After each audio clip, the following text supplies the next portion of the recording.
Hey everybody, this is a quick video in case you have Sennheiser Momentum 4 wireless around ear headphones with the model number M4AEBT, and you need to do a reset on them because they're not connecting to Bluetooth, or they keep disconnecting, or they're not syncing with the app, or they're not pairing or with your device or anything like that.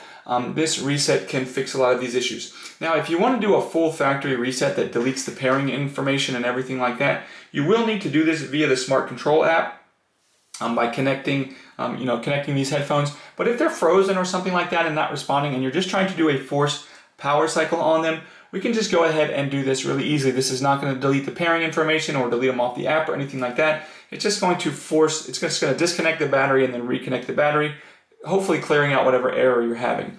So all we need to do if we want to do this is just go in and press this multifunction power button and just hold it for 20 seconds. And after 20 seconds, you should hear the headphones make a confirmation sound.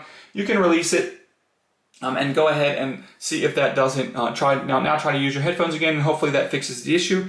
If it doesn't fix the issue, you will need to go into the Smart Control app and do a factory reset on them.